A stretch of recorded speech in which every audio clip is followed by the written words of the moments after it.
I'd like to take a little bit of time, for those of you that are willing to listen, to tell you how we use risk assessment in identifying benefits worth capturing in our cleanup program. Let's see, over the past 15 years, risk assessment has really become a key tool that DOE and DPA and other state and federal agencies use to try and guide and prioritize cleanup activities.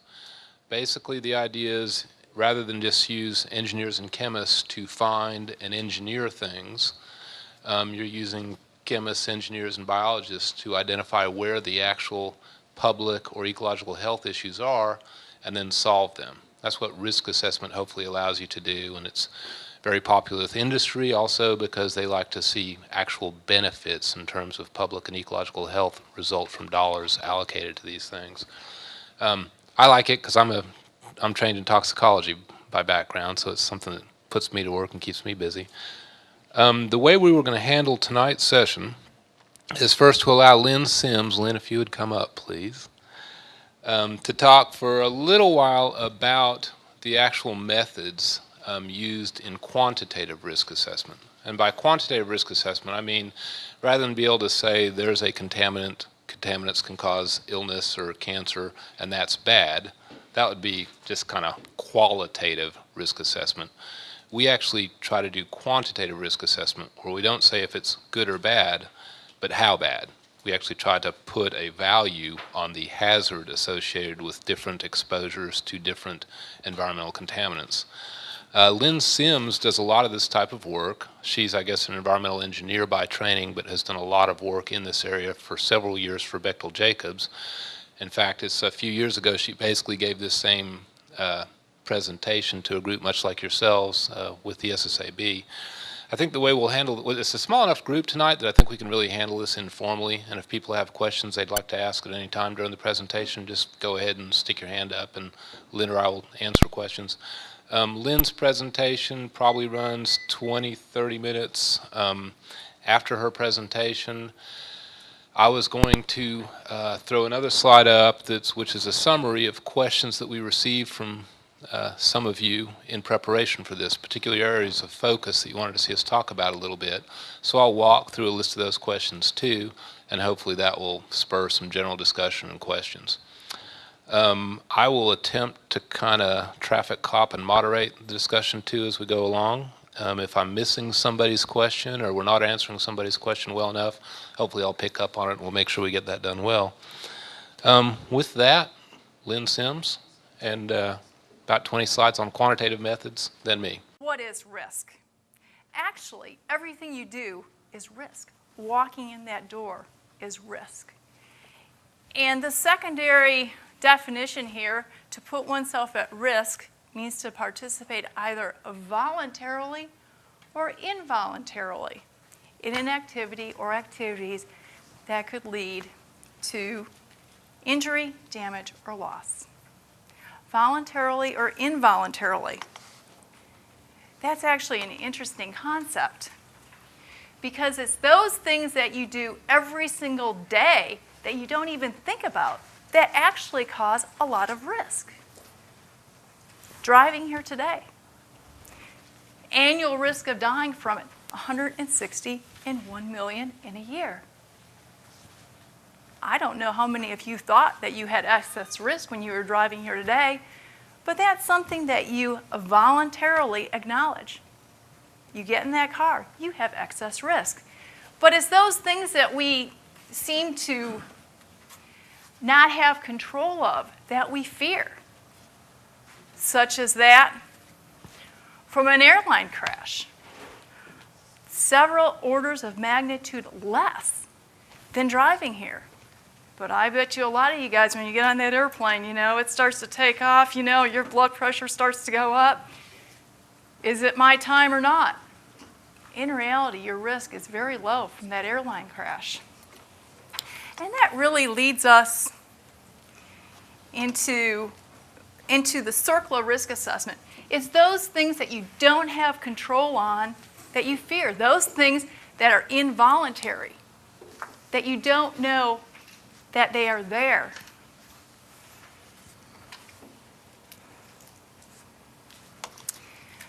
The objective of a circular risk assessment is really to determine the need for action at a site.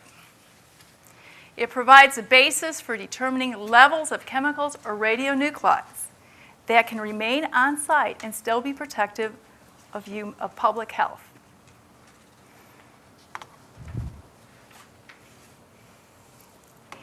I'm sure you guys are all aware of this, primarily why you're here right now. As you guys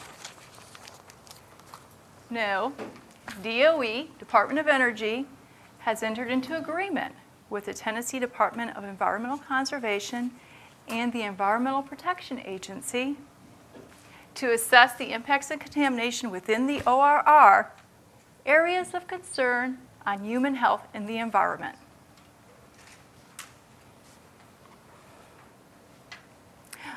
Like Dave said, circular risk assessment has come a long way. I've been doing it since the mid-1980s. When I started, there wasn't much guidance, but it's amazing. In the last, how many years is that? Maybe I shouldn't have said that.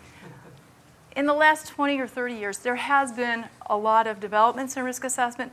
Starting back in 1989, when you had the risk assessment guidance for Superfund, commonly referred to as RAGS, Part A. After this, there was subsequent volumes, which included those on risk-based goals, remedial alternatives, standardized formats that they want risk assessment in, and even a dermal guidance. Additionally, OSWR has directives that come out that give more information and overriding guidance on risk assessment. There are primarily 4 components to risk assessment, as you can see here. And the first component, data collection and evaluation, I'll spend a couple minutes on. Data collection and evaluation is really taking a look at your site. What prior information do I have about the site? What media do I know, media being groundwater, surface water, soil, air, what media that I know are contaminated or have contaminants in them? When I say contaminants, I'm talking about chemicals and or radionuclides. What existing data? Was there a prior look at the site where you have analytical levels? What does that tell me? Are there certain chemicals or radionuclides that are of concern? Do I have enough information on the whole site? Or do I need to gather more information on the site? Do I have chemicals or radionuclide concentrations in all media or just a couple of media? From this, what you do is you devise new sampling.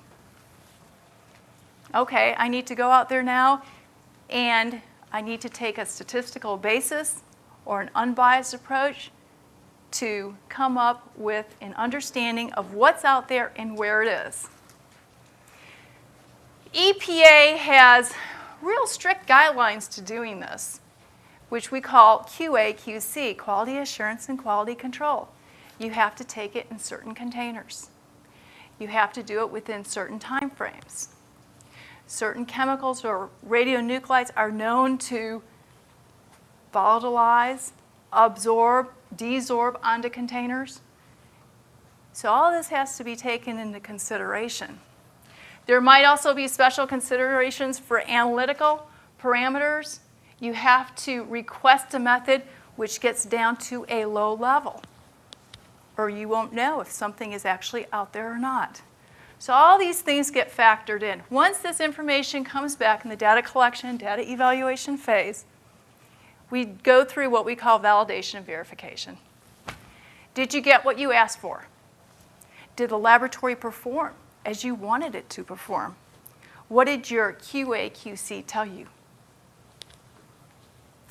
And then part of the data collection, data evaluation is the evaluation of background and human nutrients. From this evaluation, you identify your chemicals or radionuclides of concern.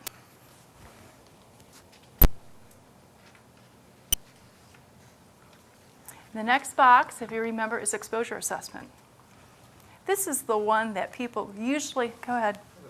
Question concerning the use of the term human nutrients. Essential human nutrients. What does your body need in order to properly work? Does it need magnesium, iron, and those get actually factored into. Are those things actually in the environment, or, Yes. or are there things that are harmful?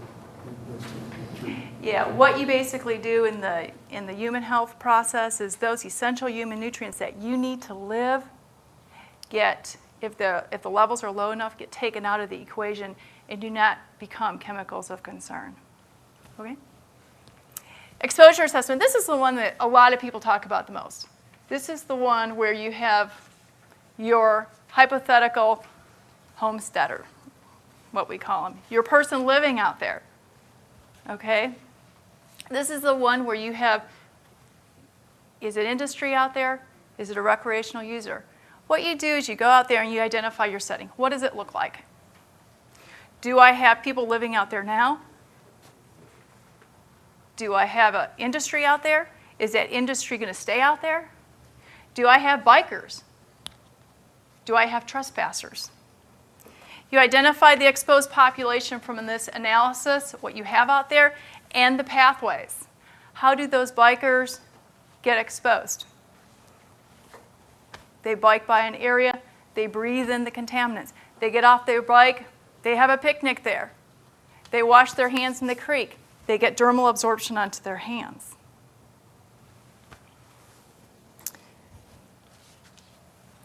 What we do is we put together what's called conceptual models, which you'll see in a little more detail in the next slide.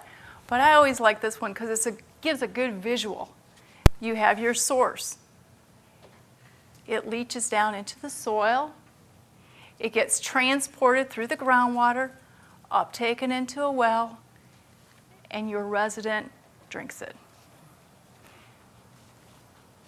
EPA has standard default factors primarily that we use for the resident. This resident drinks primarily about 2 liters a day.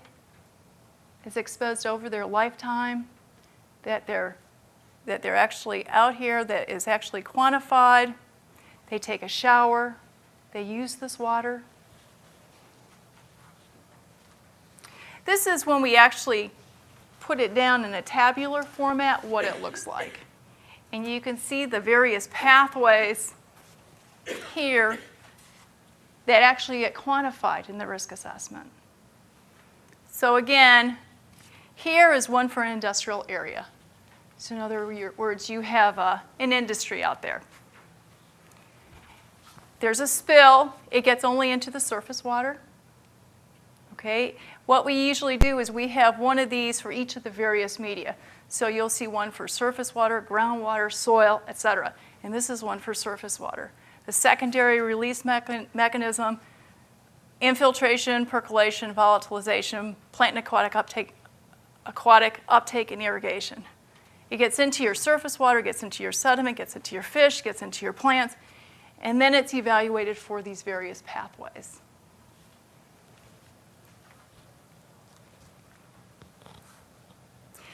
This is a matrix of some example scenarios that are used.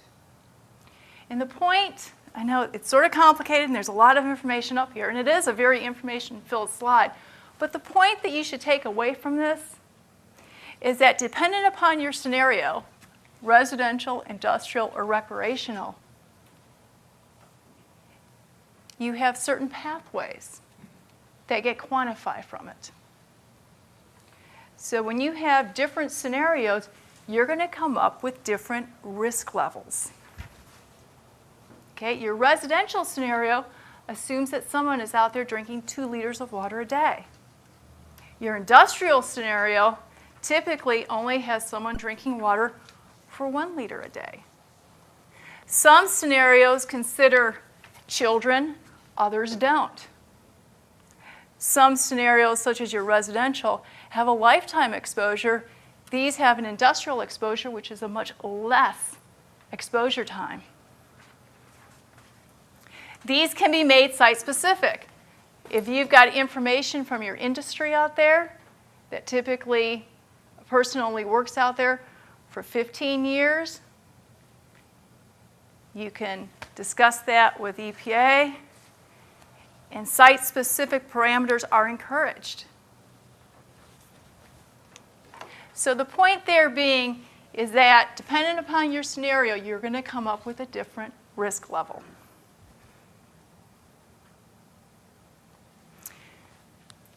From your exposure assessment, you estimate your chemical or radionuclide intake. The parameters that you use, some of the parameters that we discussed on, what's the concentration? You look at different rates of ingestion, exposure frequencies, how frequent does someone get exposed, exposure duration, how long, 30 years, 70 years, 25 years. And then you have some typical factors. These are usually default body weight factors.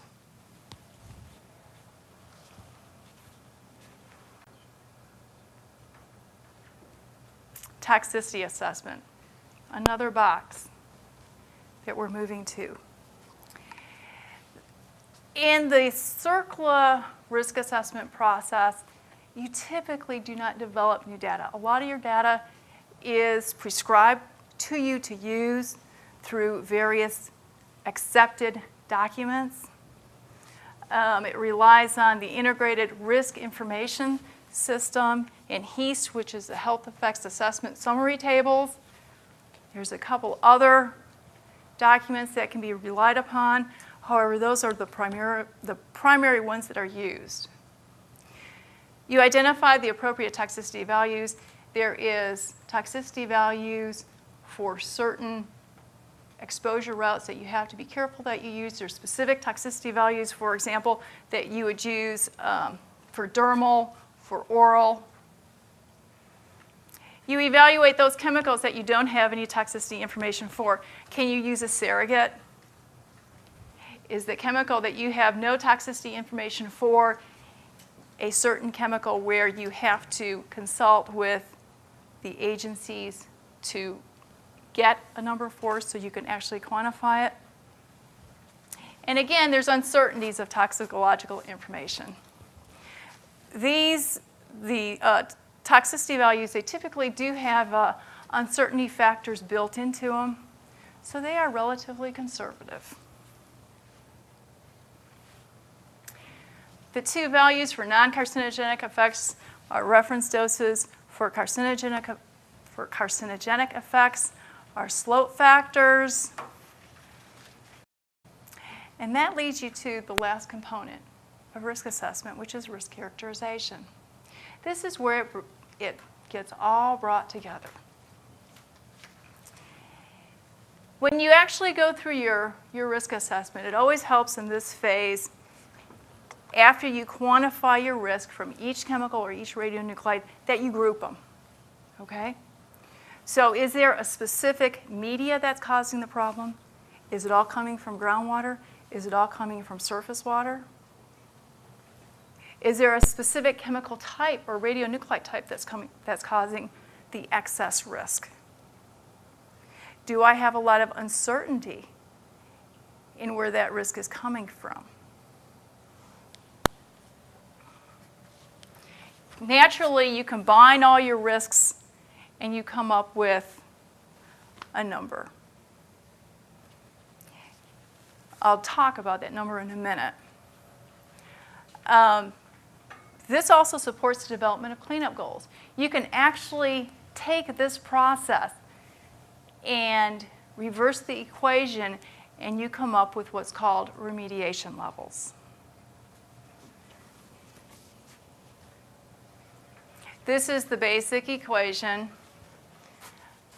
Again, you're taking your toxicity factor by what's coming out of your exposure assessment, and you come up with a risk number. In here, your non-carcinogenic risk, which you have to have a threshold that you get over. Your threshold is 1. So if you have a number in excess of 1, that's typically something that you have to look at in more detail. That's coming out of your exposure assessment. over your toxicity number. And this is EPA's risk range, which I'm sure you guys have heard about. A 1 in 10,000 risk to a 1 in 1 million risk is EPA's risk range. What's called, go ahead.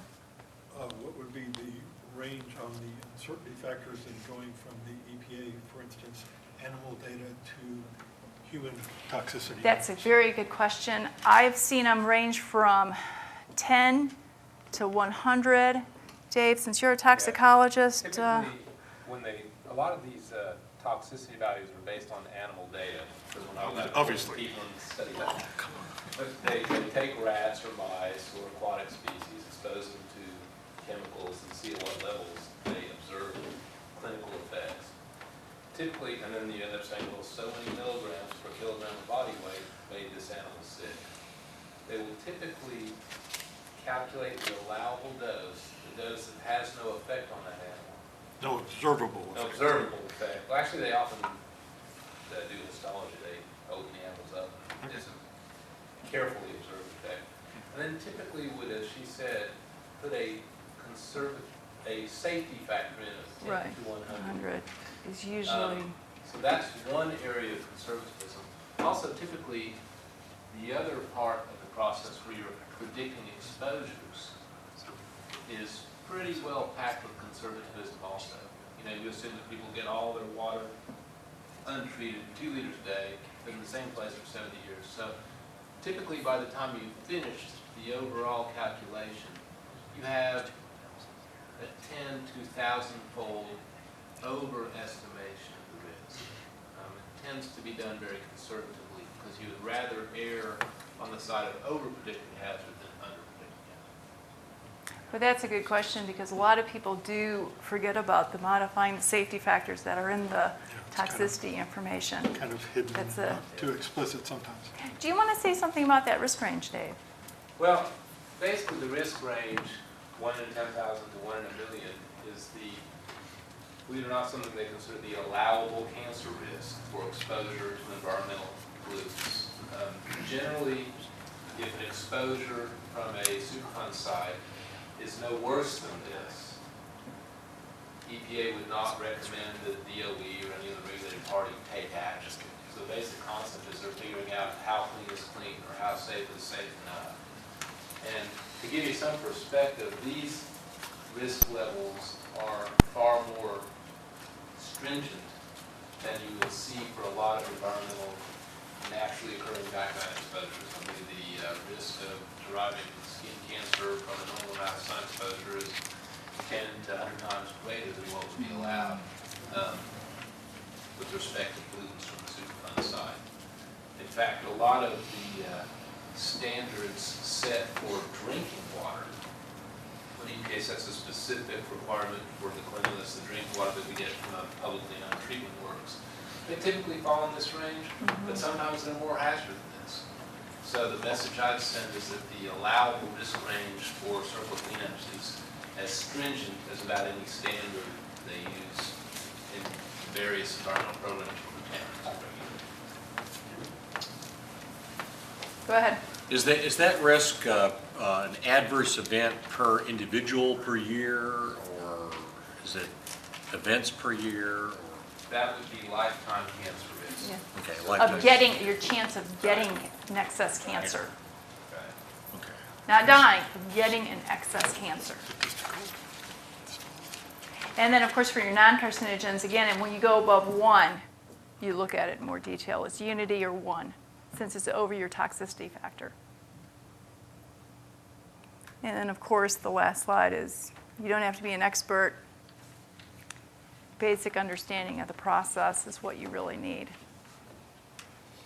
You want to go into, do you have more on here? I've got one more slide. This is an important conclusion. We're not trying to make risk assessment experts out of anyone in this group. We're just trying to introduce you to the basic concept of quantitative risk assessment. And it can pretty much be summed up by saying, step 1, you figure out how dangerous the chemicals are, typically through animal studies, sometimes through data that's actually available from an human occupational workforce. Figure out how dangerous it is.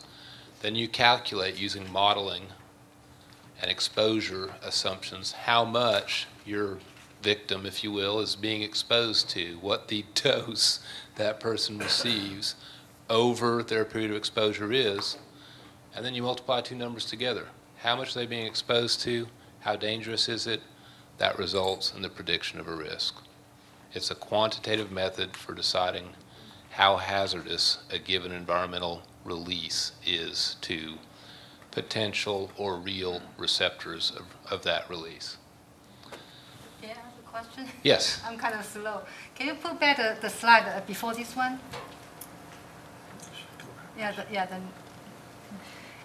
See the cancer, the risk range 10 to the minus 4, 10 to the minus. So we got a number there, 10 to the minus 4. But for the non-cancer hazard quotient, that we don't have a number.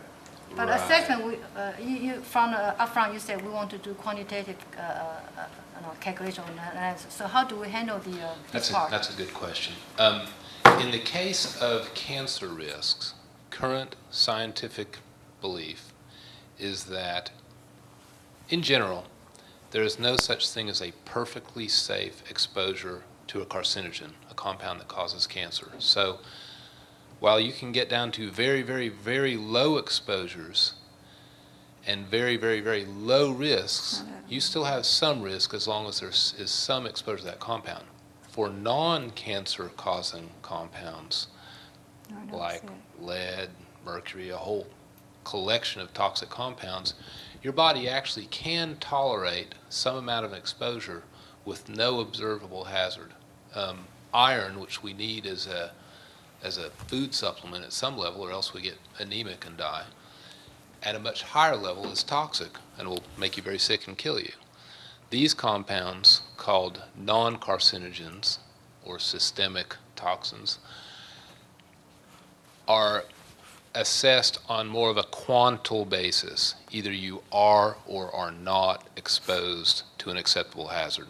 So in the case of non-carcinogens, we typically calculate risk not as a probabilistic estimate, a 1 in X risk of getting an effect, but whether or not you will or will not see an effect. You have to get over a certain level before Right. before an effect is seen, and that's what is written here, what Dave was So they explaining. call it versus- threshold concept. For the most, what current science holds that for most of the compounds we're exposed to the environment, there is a tolerable dose, a dose at which you will have no adverse health effect. For almost every material, there is a level, including water, there is a level at which you will have an adverse effect. I understand this part. My Okay. question probably is like the cancer risk, 10 to the minus 5, or better than 10 to the minus 4, 10 times better or something. Correct. But if for those non-cancer quotient, if we have 2, we have a 3. How bad is 3 compared to 2? Okay. One. Say 1 gram per day causes neurological effects. I'm making this number up, but for the sake of discussion, say that 1 gram per day causes neurological effects. It is certainly worse to get 2 grams per day or 3 grams per day. But 1 gram per day will make you sick. And the objective of risk assessment is to identify the level at which there is no hazard, so that would be less than 1 gram per day. It's not a direct multiplier, though. Typically, getting in excess of the allowable dose, all you can really say is that it is above what human systems tend to tolerate and in the range that causes toxicity. There are quantitative measures beyond there. There's something called an LD50, which is the lethal dose for 50% of a population. Toxicologists spend a lot of time trying to figure out, even for non-cancer causing compounds, how populations respond to different dose levels. We'll look at how much is necessary to kill 50% of a population or 75% of a population, because given populations have variable susceptibilities. Typically, when you non-carcinogens. get above 1 is when you start to note, hey, look, I've got a possible non-carcinogenic effect going on here that may be detrimental. And that's what is meant by unity. So when you Right. get above 1, because as Dave said, you're comparing it to your reference dose. When you get above 1, just like you have a cancer threshold of 1 times 10 to the minus 4th to 1 times 10 to the minus 6, for non-cancer, it's 1. They are typically set to ensure that the most sensitive portion of a population is protected. So for lead, children may be more susceptible than adults. They will set the allowable dose against the most sensitive subpopulation that you're trying to protect. Yes, sir. You know, listening to all this in the presentation, if I was, John Q. Public, and I looked at this, and I looked at your number 3 slide that says all cancers, 2050, would automatically, and most people would think, well, it's got to be one of 2 things, either smoking or exposure to some kind of nuclear exposure or waste or what have you. So right away they start thinking that this is bad. So, but if they listen to this risk assessment, it's talking about the chronic exposure. So when you look at this number, 2050, is there any known percentage what these folks have been exposed to? Which part of that is associated with exposure to waste or nuclear? There are rough answers to your question. Bounding type numbers, 1 in 5, 1 in 6 people ultimately succumbs to cancer. That's the background rate. All of us know somebody. But not necessarily a one-time exposure. That's correct. That's correct. Of the population that dies of cancer, it's estimated that no more than 10% are attributable to environmental exposures, and about 90% are attributable to bad luck. Everybody dies of something, and at some point you've got a genetic predisposition, or your DNA basically, it replicates itself 1 billion times a second, and there was a mistake, and off some cell. It was your number. Yeah. But about 10%. General, the public health community kind of uses 10% as a general number for environmentally induced. But do you see my point with this number here? Yeah. I mean, because most folks would only look at this as either smoking or being exposed. Right. And not being genetic, hereditary, what have you. And Right. Medical exposure over a long period of time that contributes and adds to the risk. The 10% includes the smoking population. Okay. But yeah, you're right. I mean, the general perception that people have is that if they or a loved one contracts cancer, it's because they bumped into something that was dangerous to them. That's what the general population holds. The reality appears to be that more often it's just as you get old and have enough opportunities for a mistake in DNA replication. So my suggestion would be when you do this presentation and they look at that number, lessen the alarms that might be going on. That's a good suggestion. That's a good point. It'll be changed by the next presentation. Want me to flip that for you? More questions on this component? Yes. How much is the radon involved in that number, perhaps? That is the subject of a lot of debate. It's in the 10%. It probably is a relatively minor contributor to the overall exposure. There is some evidence that radon is one of the carcinogens for which there may be some tolerable threshold level. And I couldn't be more precise than you for that. The primary environmental carcinogens that we need to worry about are smoking. That's the biggest one. If you could get rid of that one, you'd take rid of a lot of cancer death. The second one is sunlight exposure. That's right. A very, very big deal.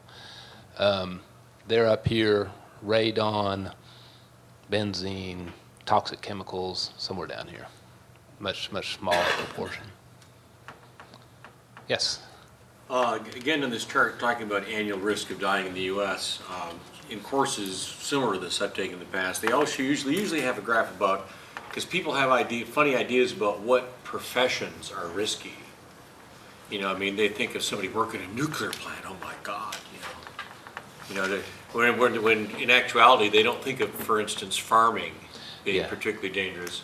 And so people are quite often amazed that farming is one of the most hazardous professions you can have, because chemicals and machinery and animals and all the kind of things you're exposed to. So I think anyhow, when you're looking at risk in a big nation like that, I think it's a good idea to have something showing the professions. Because quite often people are very surprised what professions have the highest risk of death. Yeah, we could do a better job of capturing relative risk. It's always has been ironic to me that actually the nuclear workers tend to have one of the lower exposure levels and risk rates, and then people that deal with a lot of fuels, people in the agricultural arena who are dealing with, you can take an airplane and fly over food that we eat and dump tons and tons of pesticides on it. Those people have some exposures. And it's the results from relative risk rankings are often counterintuitive, really often. Let me, go ahead, I'm going to put up another slide, but yes. Are y'all going to discuss things that was in the popular press this week about people at Savannah River and Oak Ridge who are statistically less likely to have, seem to be less likely to have certain kinds of cancer than the general population? That's I can touch on that. That's a point that gets made about every 5 years. They have done these that are called epidemiology studies, where it's another branch of public health, where they can actually take a population of workers. It works particularly well when you have a large population of workers because the statistics are more powerful, and look at whether or not a given population of workers exposed to a given material is at high or low risk. Despite what a lot of people would probably assume, workers at a lot of the DOE plants tend to have a slightly lower than average cancer rate. Not because they're exposed to things, but because they generally are exposed to not terribly high levels, but also there's something called the healthy worker effect. If you have a good job that pays good money and provides you with good health care benefits, you are part of a population that is less likely to die of cancer than a poor population that doesn't have the same access to health care. So people in mining or forestry or working lines have a slightly higher rate. So that's all that is. Now, I don't want to sugarcoat it. I mean, there have been some specific areas unique to the DOE complex where there are exposures that have been linked to hazards and bad health outcomes. Beryllium is an example of material that's been used that it's clear from epidemiological data that very low exposures at some of these facilities have resulted in very serious health problems for some unfortunate people. Asbestos is another one. A lot of asbestos was used in the defense arena to insulate ship hulls and build buildings and things of that sort, and it's no question that workers exposed to asbestos have a higher rate of a certain type of lung cancer. So there's some of that, but in general, the populations at the plants had, good salary, good diet, good access to health care, and because of that, they had a slightly better than average. It goes to a point that we don't understand what the triggers are for cancer. We don't know them all. Oh, no. And there's no way of ever guessing why you can work in an asbestos mine your whole life and never get asbestosis. I walked by a brake shop one time and get it. Yep. Yeah. There are plenty of examples of the. Let's not dwell on this, but the other thing that I wanted to ask about is once again this week in the popular press, the EPA has lowered its theoretical value of the human life. Mm-hmm. Do y'all take the value of human life into account, and if so, have you lowered it? We don't. That's something that EPA does when they're writing national rulemakings, when they decide, should I regulate power plants or rubber manufacturers or this or that. It's one tool they use to try and, it's kind of to defend putting a price on human life and all that, but it's one tool they use to try and prioritize their rulemaking. For what we do on the reservation, we don't do that. We basically look at whether or not a hypothetical individual gets sick or not, if they're exposed to an acceptable risk or not. If they are, we take action to reduce the risk. You know if the EPA uses a number like that when they're computing their 10 to the minus 4, 10 to the minus 6? No, Okay. no. What they did to come up with that range was to basically go out and see what is a risk that that is technologically achievable, and that the population generally tolerates as a de minimis risk. And that's the subject of religious. Expect that to move up just because they lowered the value. Well, if you go to much less risky than that, you're talking about levels that you just can't discern. So, yes, Ted. Many things talked about so far depend on the EPA. Mm-hmm. And so I would ask the simple question, how good is our EPA relative to the equivalent organizations worldwide?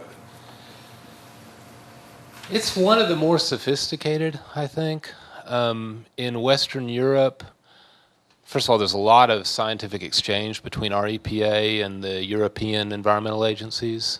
Our regulations on toxic materials are among the more stringent, but not the most stringent. There's some European countries that have flat out banned a lot of compounds from commerce.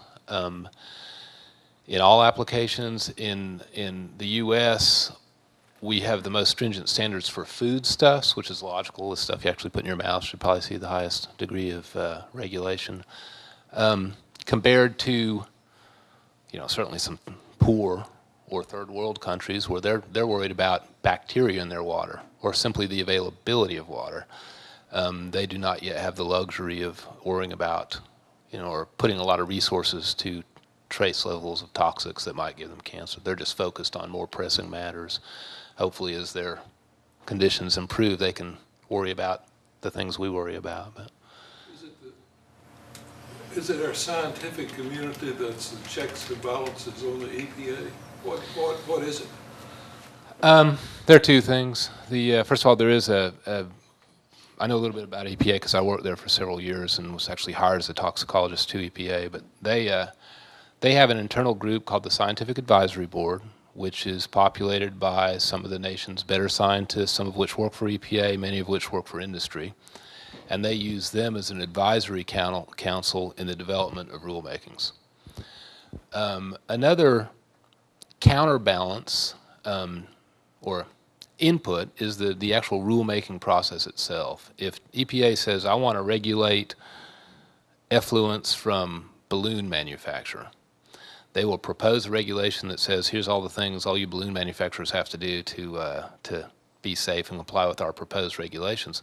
Well, then the balloon manufacturers get to weigh in and comment on those rulemakings. And they typically do it they hire their own toxicologists and chemists and things of that sort. So naturally, some of it is self-serving, but in plenty of cases, it also has some, true empirical benefit. So I'd say it's both the regulated community that feeds into the rulemakings and then academic and internal to EPA advisory boards. There's a lot of scientists involved and economists. Peer review? Plenty of peer review. All these rules, all of the, when Lynn was talking about the toxicity values for individual compounds, all of that is developed in the primary literature. In fact, Oak Ridge National Lab played a huge role in the development of most of the aquatic toxicity values. They've killed thousands of fathead minnows and stoneflies and things of that sort, figuring out what levels would be toxic in aquatic systems. They turn around and give them to EPA. EPA uses them to write clean water regulations. Bottom line, though, industry that's being regulated fights hard and with a lot of money. They do. They certainly do. Get to the point. They'll come in and say, our rats lived and yours died. And yeah. Yeah. Additionally, almost all these regulations are subject to a fairly significant time of public review. Correct. So anybody in the public can That's right. can comment on this stuff. So universities and people that are not directly related but just interested in the environment Yeah. are also involved in those reviews, and those comments are all formally gathered and gone through before the rulemaking is Yeah, finalized. I should have made that point. I'm sorry. It's not just industry that's allowed to comment. It's not just the regulated industry. It's open to public comment. So environmental organizations, academia, everybody. Any other questions on the general stuff? There's just a few other things that people asked me to speak to. I'll walk through that and then we'll open it back up again. These are basically all notions that people from the SSAB asked us to talk a little bit about before the evening was over. So, one was, how has the end-use working groups outputs factored into our risk management framework? So first I have to tell you what the end-use working group was. Spoke about it at last Wednesday night's SSAB meeting, but basically this was a group of citizens formed to assist DOE in determining how we wanted the land to look when we were finished with the cleanup program and what it could be used for.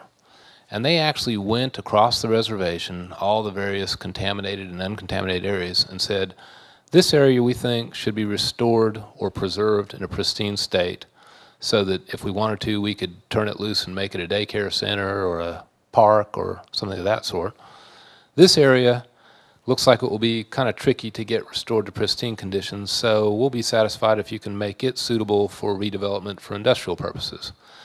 And I'm oversimplifying, but basically the entire reservation was subject to that type of a review by a group called the End-Use Working Group, a group of about, I don't know, 10 or 15 very dedicated people who gave an enormous amount of their time to help DOE set the framework for its cleanup program.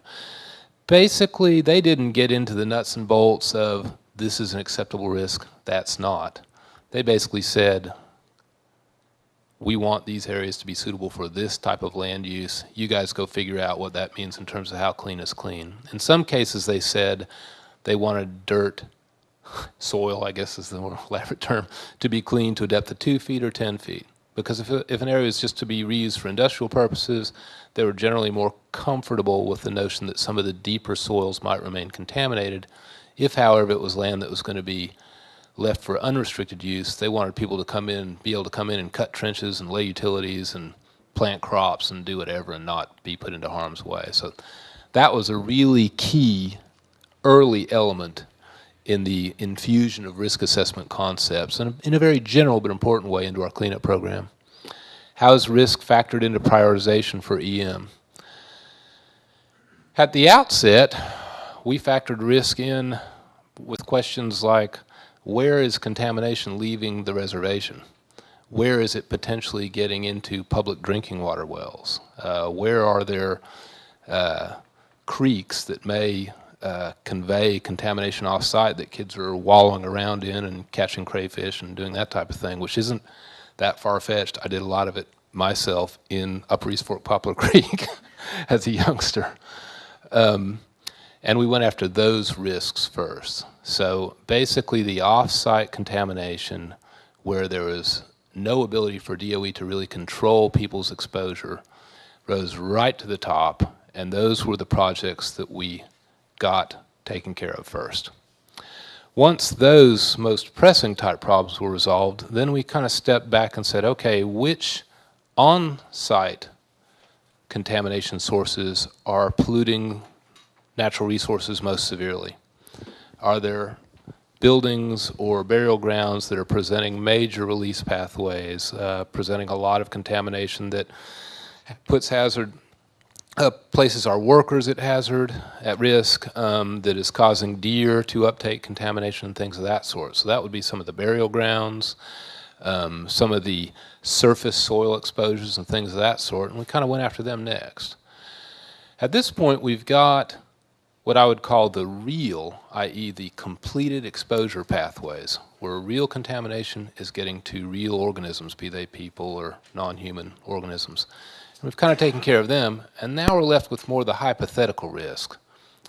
We know there's contaminated groundwater, nobody's drinking it yet. How do we make sure nobody ever does? We have a building that has contamination within it, but our workers are pretty well trained. They know not to go in that closet or to dig under this area, so we're in pretty good shape, but it is a potential risk. Now we're dealing more with what I would consider to be the potential risks. They're out there. They could really make a mess, and over time they tend to degrade and spread out and make bigger problems. We're dealing with those. But with those, we have some discretion to factor in other considerations into our priorities. As long as no one's being exposed now, you have the opportunity to say, okay, well, what is a logical construction approach? For example, some of our most contaminated soils are in areas where there is an awful lot of security present. You know, fences, guards, dogs, everything. Minimal opportunity for people to get exposed to it. Some of those, even though the contamination may be most severe, we can afford to put a little bit back in our schedules while we go after other things that, for some reason, we may have an opportunity, a cost-effective approach to get it done now.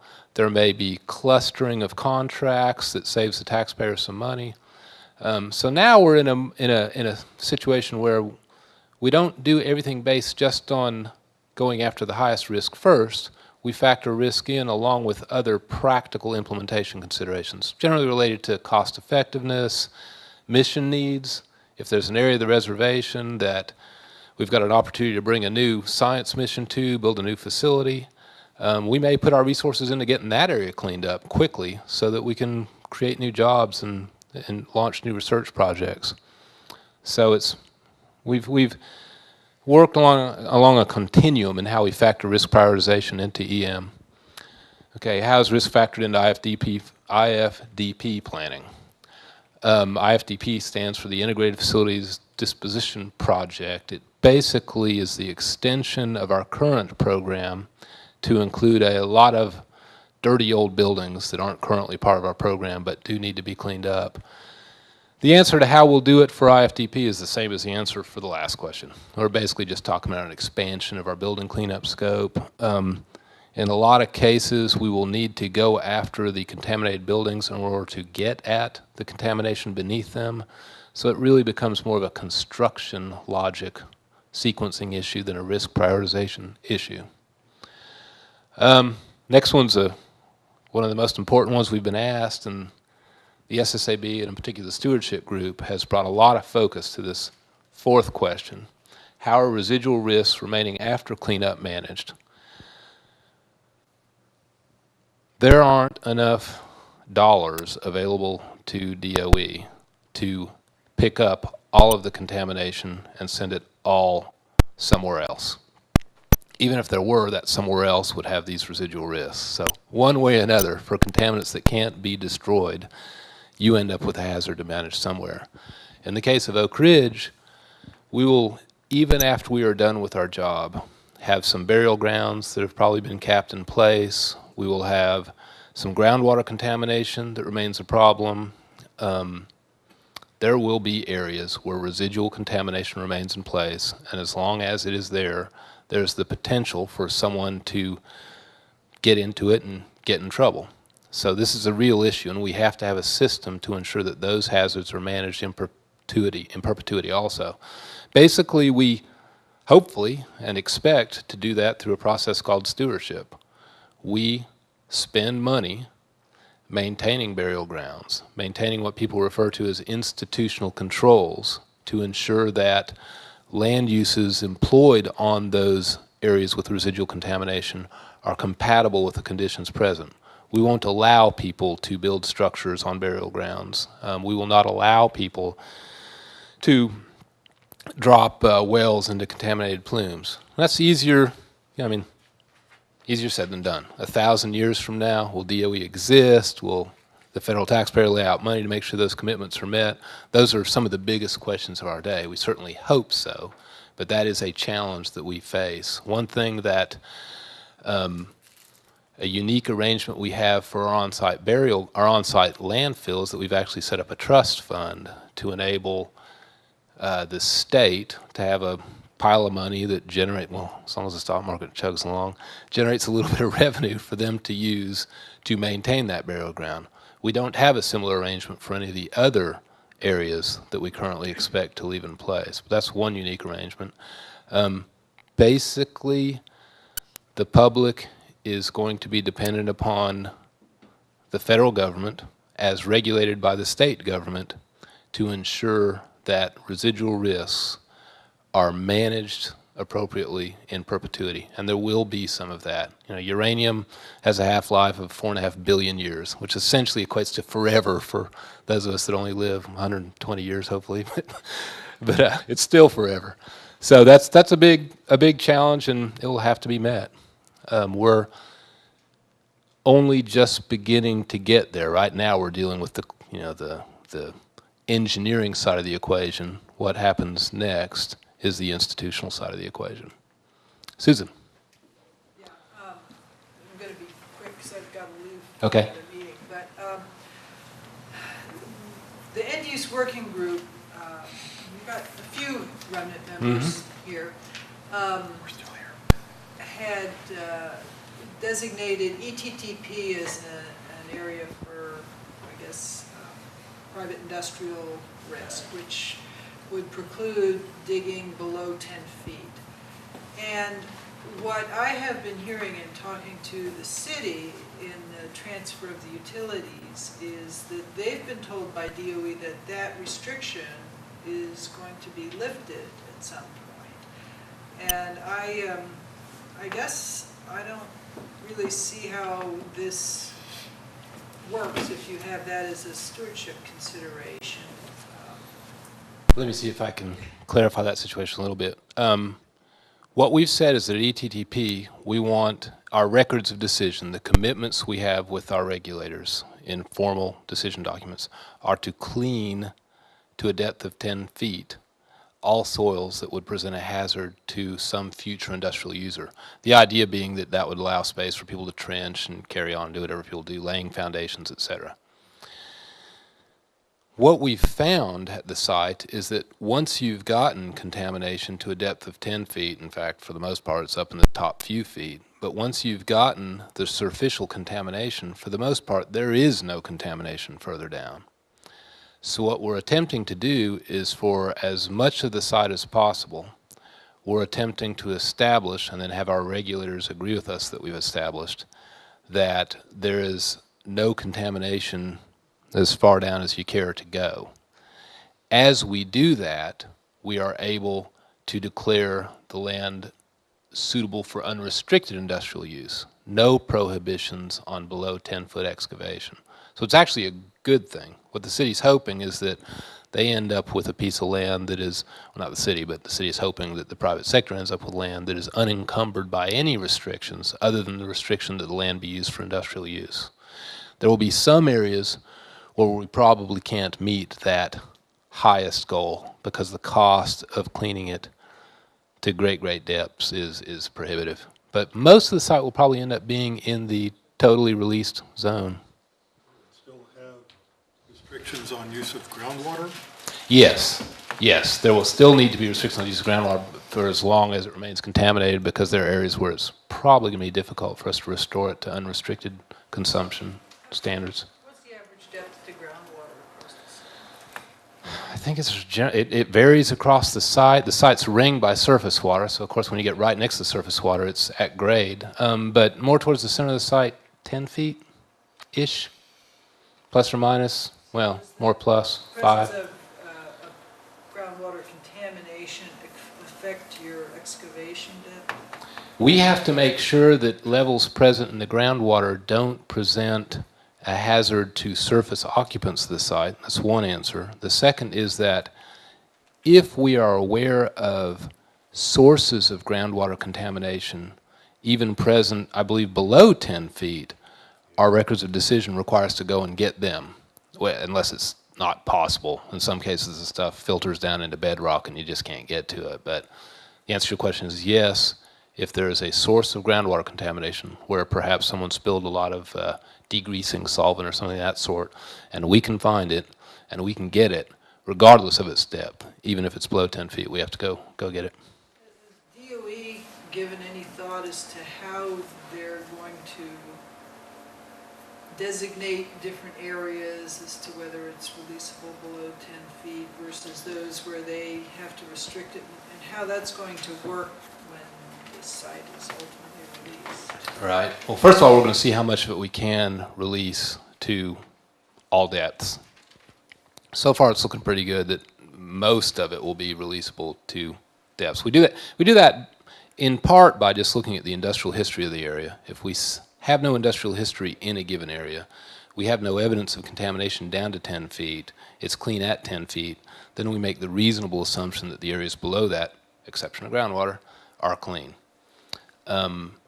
When we've completed all the surveys and cleanups on ETTP, now predicted for sometime in the mid-teens time frame, we will be publishing a report called a remedial action report, I believe, that documents those areas that are free of contamination, those where some residual contamination exists, EPA and TDEC.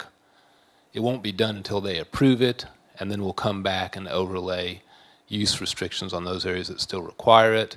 Those use restrictions will show up in legal real estate instruments at the courthouse.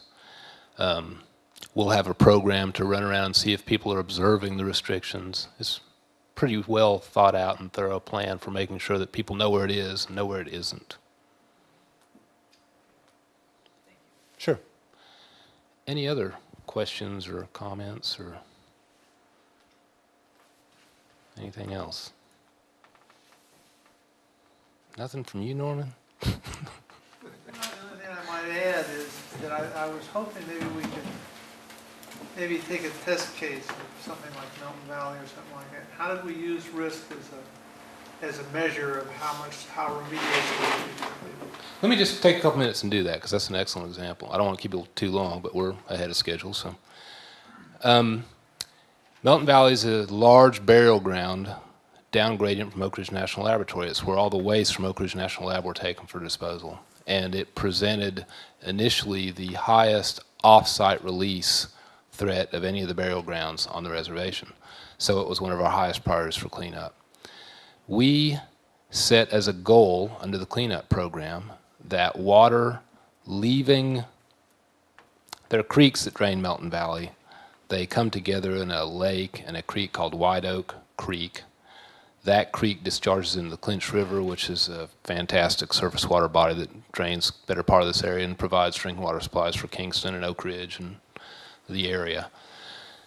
Our goal was to ensure that the water that hit the Clinch River would be suitable for consumption as a result of the cleanup programs that we were implementing. We knew that we wouldn't get there overnight. We knew that we could probably get about 90% of the way there, again, there being water purity equivalent to drinking water standards, with the implementation of our cleanup program. The last 10% were pretty much dependent upon time to resolve, allowing the radioactive contaminants in the valley to decay down and become relatively benign materials. So that's the case where we actually set a performance standard based on risk at the pipe that leaves the valley, if you will. It's actually a creek. Back calculated how much contaminant reduction or release reduction had to occur at all the various burial grounds in order to achieve that, and then went back and told the engineers to make that happen. So that's how that was done with respect to water resources. On the surface of the land, we said some of these areas are waste management areas, so our risk reduction goals in terms of surface land use for waste management areas we're not going to overachieve there, because they will be dedicated to waste management for a long, long time. So our basic goal was just to make sure that the surface, you could walk over it if necessary, you could recreate on it and not receive any unacceptable exposures. And then for a lot of the outlying areas that have never been used for waste management, we went for the unrestricted type exposure. But as a practical matter, Mountain Valley is being managed so that our workers can go out and babysit the land, monitor the groundwater, mow the grass on the caps, allow the turkey and deer to carry on, and have all that activity be safe, and to ensure that water exiting the valley, where it actually goes into the public domain, does not present any hazard to the public. So that was pretty much a risk-based cleanup program in Melton Valley. Any? Yes. Can you say something about that, the web link that was included in the original email for announcing this course? There's a web link about, it's a homepage for the risk assessment. I'm not sure I know about that Are you one. talking about the risk assessment integration system? Yeah, I think so, yeah. Well, yeah, we received the email for the announcement of this course. There's a link. I went there. There's a lot of like regulations. So, but I saw there's a tutorial kind of. Is that worth to try, or is that?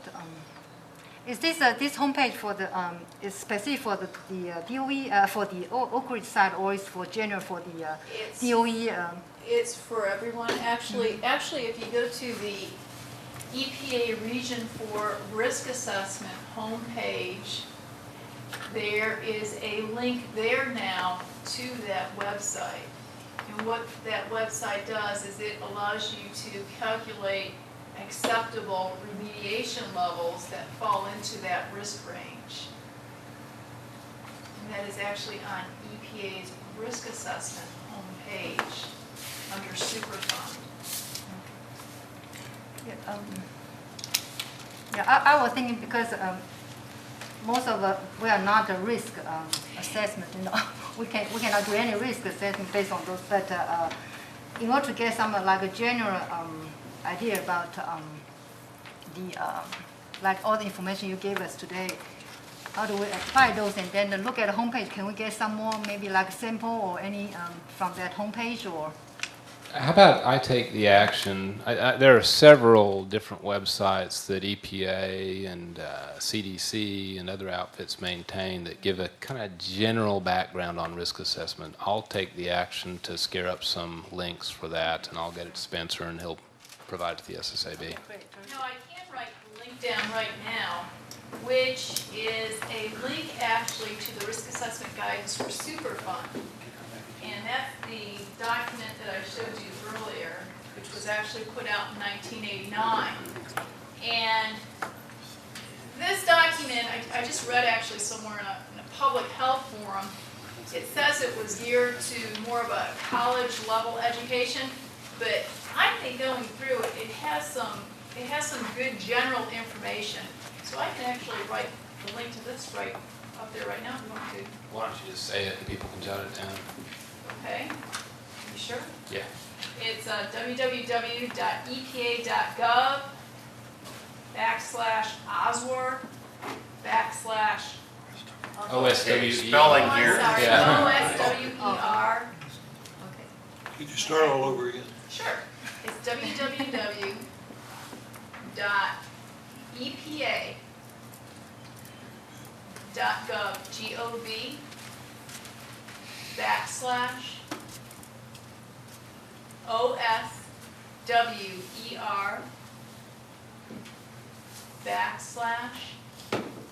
risk assessment, RISK ASS ESS MENT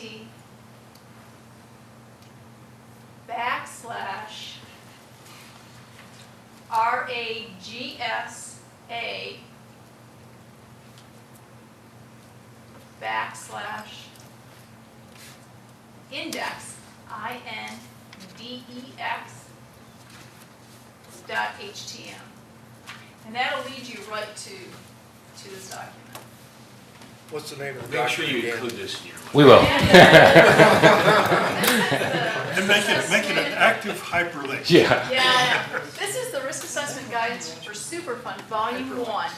Risk Assessment Guide Superfund. Yeah, Volume 1, Human Health Yeah, Evaluation. there's a link, so I went there and All right. Any other questions? Yes, Daryl. Can you use another example and ask you for another example and talk about kind of the uncertainties that are in that risk assessment today, that's the Bear Creek Valley, and the uncertainties associated with mercury, toxicity of mercury? Well, it's similar to the Melton Valley situation where we have a source up in a valley interior to the plant. It's another set of burial grounds. It releases generally uranium, not a lot of mercury, uranium and solvents. There too, we've established risk performance goals. We want to have releases to the creek be compliant with standards necessary to protect aquatic life in the creek, and we want for people using the creek at some distance down gradient to not be exposed to a greater than a 10 to the minus fifth risk level, I believe. The uncertainties typical of all risk assessments. Are our exposure models overly conservative or under-conservative? Are the values we use to predict the toxicity of the individual contaminants overly conservative or under-conservative? Have we properly captured the likely future land use 50, 500, 5,000 years from now? In all cases, we try to manage uncertainty through conservatism. We try to pick very conservative assumptions about the intensity of exposure, the magnitude of release, the toxicity of the compounds. But that's not unique to Bear Creek Valley. That's pretty much a constant. That's pretty much the Bear Creek story. That will be the subject of SSAB review this year, hopefully, because that's a big decision we have yet to make, how to manage the risks in Bear Creek Valley. Anything else? Well, if not, thanks a lot for giving us some of your Tuesday night. And if you have any additional questions, feel free to contact me, and I'll try my best to answer them. Thanks again.